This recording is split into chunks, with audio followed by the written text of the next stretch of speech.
കുഴപ്പമില്ല നമ്മൾ പറയണത്. എപ്പോഴാണ് ഇനി ബാവുവാക്ക് വീട്ടിലേക്ക് എത്തല്? 10:30 മണിയാവൂലേ? പിന്നെയാണെങ്കിൽ കരീമാക്ക് ഇവിടെ വീട്ടിലും ഇല്ല. എന്താ നിങ്ങൾ ഒറ്റക്കാവൂലേ? 10 മണി 10:30 വരെ ബാവുവാക്ക് വരുവോളോ?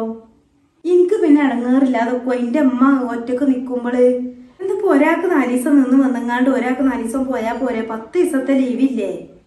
ഒന്നും പറഞ്ഞിട്ട് കാര്യമില്ല. നിങ്ങളെ പറ്റൂല. നിങ്ങൾ നല്ലൊരു അമ്മായിമ്മയാണെന്നുണ്ടെങ്കിൽ ഇപ്പൊ രണ്ടാളും ഒപ്പം പോകും. അപ്പൊ അവിടുന്ന് നിങ്ങൾ പറഞ്ഞേക്കുവോ? നിങ്ങളെ 2 ആൺമക്കളെ പറഞ്ഞാൽ മതി, വേറെ ആരും പറഞ്ഞിട്ട് കാര്യമില്ല. ഞാൻ എന്തായാലേ ഇനിയിപ്പോൾ തള്ള ചോറ് വെച്ചു, അതിൻ്റെ മുന്നേ പോയിങ്ങാണ്ട് ഞാൻ തിരുമ്പി കുളിച്ചട്ടെ. ഒരു ലോഡ് തിരുമ്പി ഇട്ടുങ്ങാണ്ട് ഇപ്പോൾ വന്നുകാണ്ട് കുളിച്ചാൻ പോകാൻ വേണ്ടി നിൽക്കേനെ. അപ്പോഴാണ് നിങ്ങളെ വിളി. ആയിക്കോട്ടെ. ഇക്കൊക്കെ വിളിക്കലുണ്ട്. ഇക്കാക്ക് ഇപ്പത്താ ഉമ്മാൻ്റെ കാര്യം നോക്ക്, ഉമ്മാക്ക് വണ്ടി വാങ്ങി കൊടുക്ക്, ഉമ്മാക്കെല്ലാം ചെയ്ത് കൊടുക്ക്. മോളെ വിവരം എന്താ, വിശേഷം എന്താ പറഞ്ഞാൽ മതി. ഞാൻ വെറും ഒരു പണിക്കാരി.